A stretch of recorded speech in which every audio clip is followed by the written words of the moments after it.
We have American stocks and mini stocks. Very cool. So you've got four classes on hand because the sprints are going to bring a lot of cars.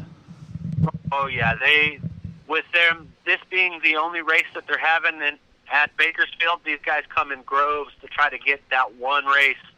Yeah, that USAC. I won Bakersfield 2018. USAC cars love Bakersfield. There's no doubt.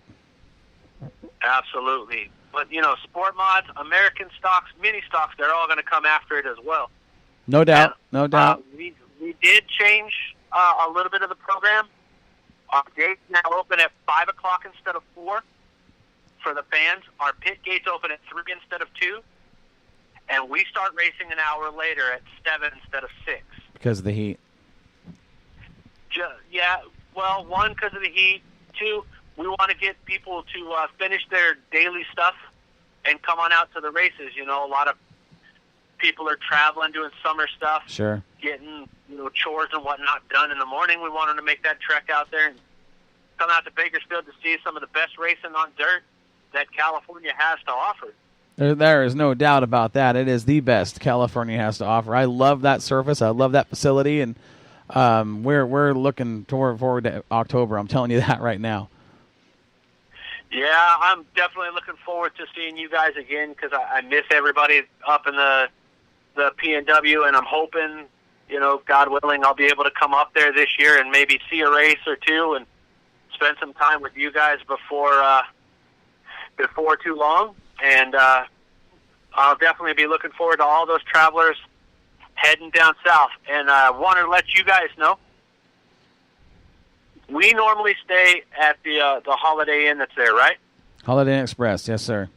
The Holiday Inn Express right over off of Airport. Well, 7th Standard and Merle Haggard right there. Yep.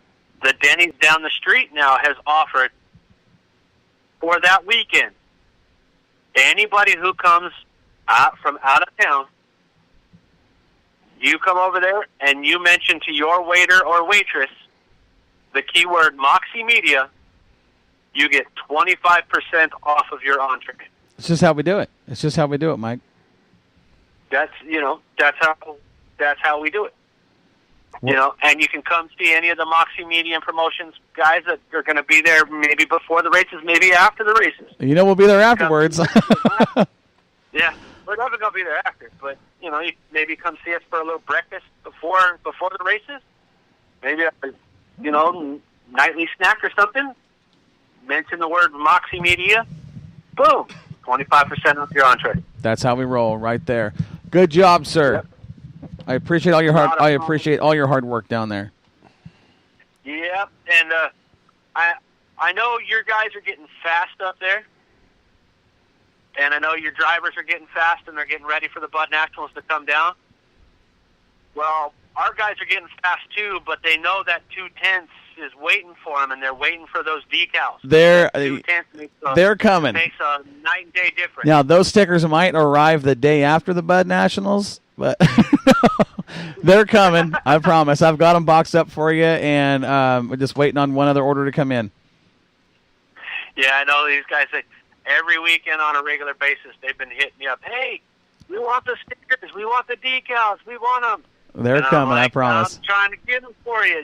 We can only make them so fast, and when the PNW hogs them all week, we kind of got to wait till they get here. That's right. They're coming. I guarantee it.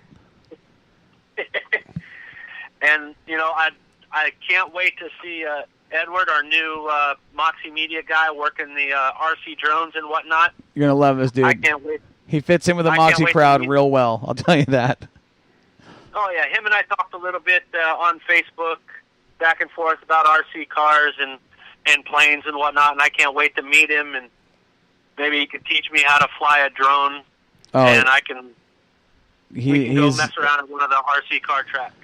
He's as good as it gets when it comes to that flying stuff, but, man, awesome. Mike, I appreciate you calling in tonight. We're going to have to get rolling on this show. We're only doing a 2-hour show tonight, so I appreciate everything you're doing down there. You and Brian, you guys are kicking tail down at Bakersfield Speedway, and man, much appreciated. You guys are awesome. No problem, guys. Have a good night. Everybody in the P&W, thank you guys. Got to thank a few sponsors before I leave. Linson Signs, want to thank them for making our signs that are at Bakersfield Speedway that you can see every night when we go live. Got to thank Denny's for stepping up. Holiday Inn Express for giving us our discounts for the Budweiser Nationals. Those discounts apply to anybody that comes to the racetrack. We've got that set up for anybody that stays at that hotel and mentions they're with the racetrack or from the racetrack. They get the same discount we do. Absolutely. And I want to thank Scott Schweitzer and Schweitzer Motorsports for everything, reaching out to us and bringing the Moxie family to the racetrack so Yes, the fans can have a great experience. But most of all, I want to thank the fans for coming out on a regular basis, because without them, we wouldn't be anything except for a couple of guys battling off at the mouth. We wouldn't have anything without the fans. I mean, it's the reason that a lot of these racers even show up, and on top of having a good time, if the fans weren't there, it wouldn't be the same. Absolutely. Right on, brother. I appreciate it. No problem, and happy anniversary to you and your lovely wife. I Thank know you, that's sir. coming up in a couple of days, so happy anniversary there. Much appreciated. Thank you. Not a problem. All right. This is Moxie Mike from California signing off. He's and I'll out. hopefully see you guys at the races. You will, sir. Take care. Later, guys. Good old Mike. You got to love that dude. He's a salesman. There's no doubt. He's always looking out for Moxie and getting connected down there. And the discount with Denny's now for anybody coming out after the Bud Nationals or while you're there, mentioning Moxie Motorsports, Moxie Media and Promotions. Man, it's awesome to have that kind of discounts that we can pass along to the fans and drivers and teams and sponsors. Yeah. It's pretty cool. So we're going to get into our portion of the show. We're going to talk Willamette Speedway. We had a lot going on. We had in the house several classes. We had the Dwarfs, we had the Hornets, we had the Street Stocks, the Sportsmen, and the Wingless Sprints. Dom, you didn't get to see a lot of the action. You were, running one of the stock cars and having a good time behind the wheel. What you did see during the night, let's kind of talk about some of what you saw, kind of your thoughts and feelings of how the night went. And it went really, everything seemed to go fairly well to me. It was the end of that Wingless sprint race that shocked the heck out of me. Oh, man, there was things that happened all night long. It just kind of made you, you just look at each other and go, what just happened? That was incredible. I could not figure out what happened at the end. I'm like, all I know is there's a car upside down. It's red, and the race is over. Oh, it was nuts. Racing started with the Dwarfs. Let's kind of start with our Dwarf cars. We had 17 Dwarfs pull in that took the green flag for the A main event. Good field of Dwarfs. And I said it before, and I'm going to say it again. We talked about these cars coming. If there's one group of cars that show up, one division that scares me to watch as an announcer or a spectator, it's these guys right here. Oh, yeah, they look twitchy. These dang things, they're fast, they're short wheelbase, they're open wheel. I mean, when I say fast, they're turning the same lap times as modifieds. Right. With these little tiny cars, and, they're cooking around that track. When something does happen, it's usually very violent. It's very dramatic. And these guys are racing 3 and 4 wide through the corner sometimes. You're just like, I tense up watching these guys. Yeah. They're neat cars. I like them. They're fun to watch, but at the same time, I just I don't want to say I hate watching them, but what they do to me, I hate it. I get so tense. These guys are nuts. Yeah. These guys are their IQ is just a little bit smaller than their shoe size. These guys here are incredible. Qualifying, Shane Youngren was the fast qualifier, which absolutely is no surprise to anybody. If you've been in the Pacific Northwest and you've watched the Dwarf cars, you know that he is one of the elite drivers in this division, right along with Jake Van Ortwick, Ryan Martinez, John Chrisman, Dennis Liebig, Jimmy Brinster, Josh Rogers. These are your top 7 qualifiers. These guys were so dang fast. Like I said, same lap times as these modified guys with the crate motors. I know they're a little faster at the corners. They're wide open all the way around the track. Yeah. That's the thing. They're just wide open. They don't lift. I want to get into the main event because in the main event, we actually had some late arrivals show up. 20 cars. We had 17 qualified. 20 cars started the feature with these guys.